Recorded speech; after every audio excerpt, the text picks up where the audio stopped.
que je n'ai pas voulu déférer ou quelque chose comme ça, comparaître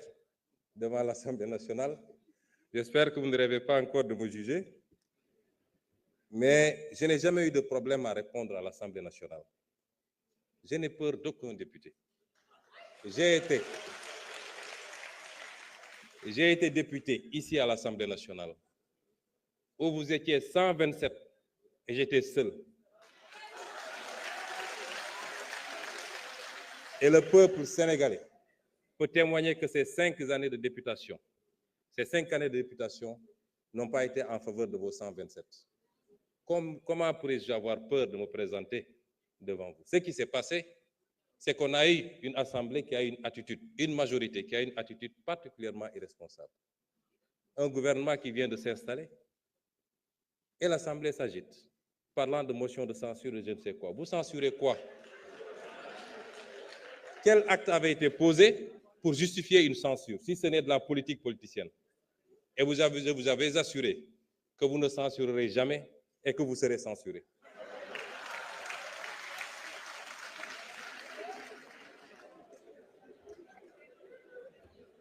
La politique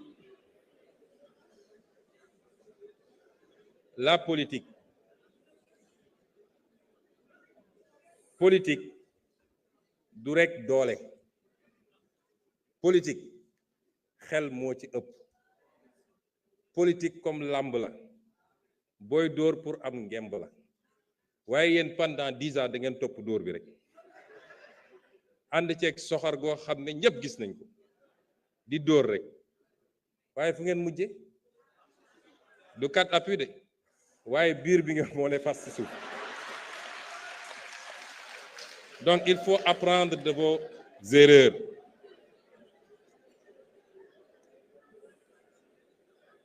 Il faut apprendre de vos erreurs et revenir à la raison. Et la raison, c'est de vous instruire. J'ai été ici, certainement un député virulent, mais j'ai été toujours dans les faits et dans les chiffres, sur les hydrocarbures, sur la fiscalité, sur les politiques agricoles. Je crois que cette assemblée-là, quand on y était, avec beaucoup d'autres députés de l'opposition, au moins on avait réussi à rehausser, sans avoir besoin d'insulter qui que ce soit. Certes, l'Assemblée, c'est la confrontation politique, c'est la guérilla parlementaire dans tous les pays du monde. Mais nous n'avons jamais dépassé les limites, en tout cas en termes langagiers, et à chacune de nos interventions, qui tournent encore sur les réseaux sociaux, nous avons parlé des vrais problèmes de ce pays.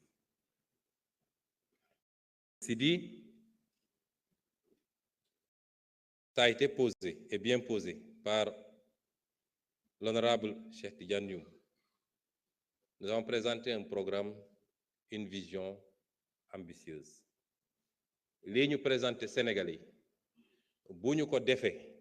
Sénégal génn ci guuta kooku amul werante mu des nag naka lañ koy defee. Am na intervention yu bari yu fi am day dellu si li nga xam ne mooy liñ ñu fagote. Mun naa ba ñu dugg ci détail ndax lu bari liñ fi wax mi ngi ci déclaration de politique générale bi, lu bari liñ fi wax mi ngi ci référentiel 2050 bi, lu bari liñ fi wax mi ngi ci master plan bi, lu bari liñ fi wax mi ngi ci plan quinquennal bi. waaye dañu am problème mu mentalité mooy on doute toujours de nous-mêmes ba pare jàpp nañ ni lépp dafa war a jóge ci biti. wax nañu léegi affaire fond, honorable Mbaye Dione wax na ci. Je salue son analyse. Il a bien posé le problème, mais il n'a pas parlé de la solution. ma njëkk a leeral ni exercice de vérité bi ñu def benn Sénégalais waruñu ne waru leen ko woon wax. benn Sénégalais rawatina nag homme politique ñëw saytu réew gis ni réew bi dañ la ne woon bor bi fukk la ndekete bor bi nga fekk ñaar fukk la.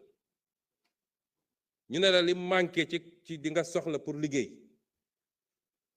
juróom la nga xool ndekete fukk la waaw ñu ne la loolu waroo koon wax ndax soo ko waxee bailleurs yi dañuy tiit kon nëppal ko mooy li nga fi fekkoon ci naka sudul noonu defal noonu continuer ko parce que li wa gars yi war a xam mooy suñ ko waxuloon ba mandat bi di jeex noonu la ñuy continuer ci sul bukki sulli bukki te balaa mandat bi di jeex bor bi kon dootul nekk 85 ou 87% waaye dina egg 150%. loolu la ñuy demander waru leen ko woon wax parce que les bailleurs loolu naka la ko homme politique mën a xalaate kon soo gisee luy taal réew mi ak luy yàq réew mi ak lu koy dugal ci guuta nanga ko nëbb balaa bailleurs yi di ko yëg parce que suñu àdduna yëpp jàpp nañ ne la ñuy développer ci biti la war a jóge ñëpp a war a applaudir le courage politique du président Bassirou Diomaye Faye ñëpp a ko war a applaudir mu des nag bañ koy wax xam nañ li ñuy wax lu mu doon xam nañu liñ ci ñu mën a fekk waaye nous avons assumé et nous assumerons chaque acte que nous posons et l'exercice de vérité sera total et complet wax naa ko ni bu ñu paree ci lii ba cour bi joxe valider audit bi te bu boobaa ku taxawoon fii weddi nag bu taxawaatee fii nee leen ko waxoon dëgg de ndax lappi ñu lay bindal ngay wax rek te xam-xam bi soriwul ku taxawoon fii ni lii amul ci audit des finances publiques bu Cour des comptes génnee rapport am bu taxawaatee fii neen ko sëñ bi am nga problème de rapport avec la vérité waaye def nañ ko jël nañ suñu responsabilité en connaissance de cause bañ koy def xam nañ ni mun na jur lii mu jur lan la jur contrairement à ce que les gens disent bailleurs yi dawuñu de revue bi waroon am juillet ministre des finances ngi nii toog du ma weddi ñun ñoo ne le fond du ñu ñëw ci revue bi parce que ñi ngi terminer audit bi te li ñu commencé gis baaxut bugguñoo ñëw jël ay engagement yoo xam ne daf ñuy rattraper parce que bu ñu ko defoon rek suñu responsabilité foofu lay commencer ci situation bi ñu fi fekk te bu boobaa waxuma la misreporting bi nga xam ne moom la ñuy def ci situation yi waaye defe naa lu raw de misreporting parce que fi mu toll nii même suñu amee misreporting dañ koy am ci anam gi gën a nooy parce que bailleurs yi dañu dugal intégrer la bonne foi et l'exercice de vérité mais suñu posé woon acte ba noppi ndax su doon déficit bi ak dette bi rek waaye nañu wax surfinancement bi plus de 600 milliards ngeen ne ko tooñ ñu jëloon xaalis bi ne lii waruñoo leb at bii li ñu war a leb jeex na waaye waxtaan ak partenaires yi ñu nangul ñu ubbil ñu dara pour ñu mun a leb loo xam ne dañ koy téye comme 2024 année électorale la woon début d'année bi naroon métti bàyyi nañu d'accord nañu ngeen lever 600 milliards mais na ngeen ko teg bu leen ko laal defe naa ñoom dañoo xamoon woon gars yi ñooy ñan ñu ne ñu jël xaalis bi ne ko mbërët toog jàpp seen ñàmbu ñu ngi nii ñooy taxaw fii tey naan dañuy lire ay discours ñoom ñoo plongé le pays dans cette situation-là l'ensemble de ces situations lañ fi fekk avoir le courage de le dire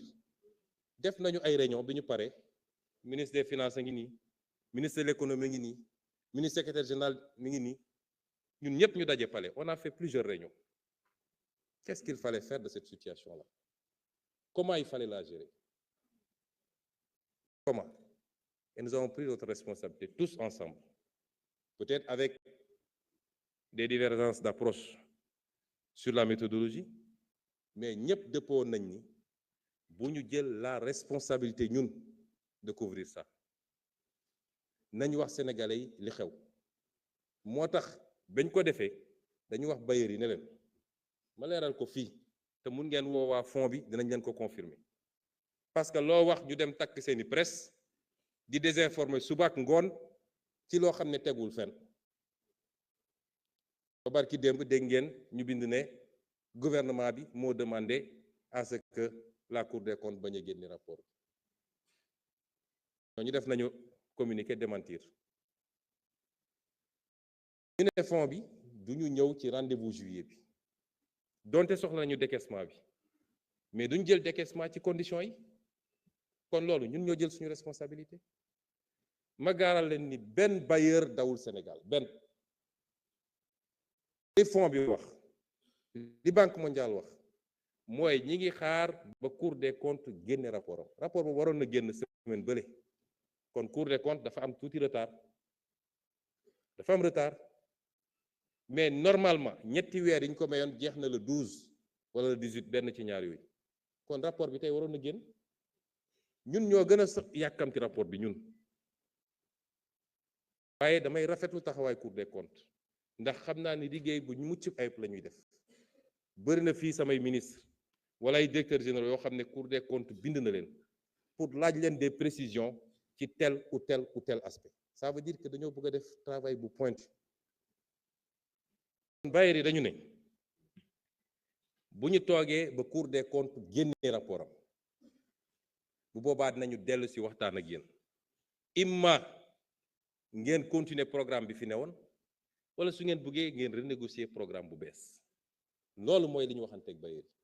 kon aucun bailleur n'a fui et puis ñun amuñu problème levée de fonds au contraire le ministre mi ngi nii bis bu nekk bu ñu nee dañuy lever bu ñu nee 150 milliards la ñu soxla dinañ ñu andil 250 milliards ñun amuñu problème boobu de la signature du Sénégal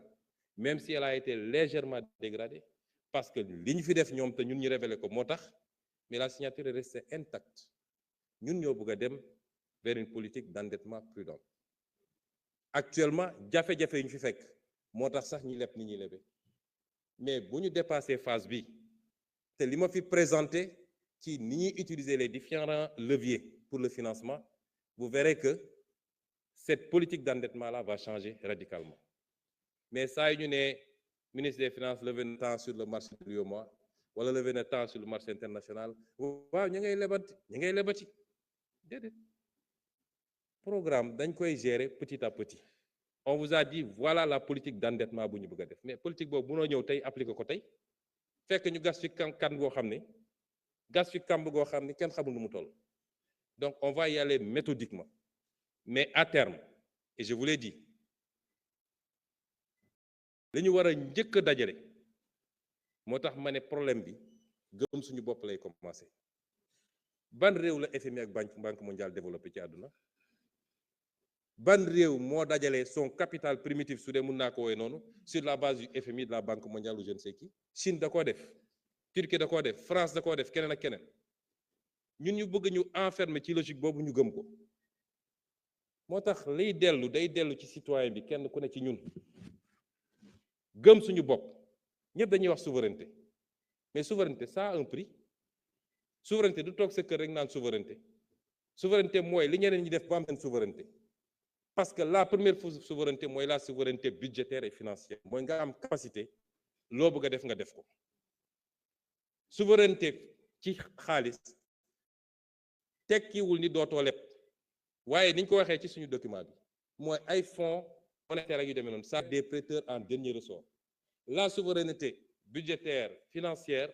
mooy saa yoo bëggee lever sur le marché nga mën a lever dans les meilleures conditions parce que sa signature baax na parce que crédible loolu mooy souveraineté ci wàll wi la ñuy liggéey kon la lay may loolu mooy li ngay liggéey fii ci biir réew mi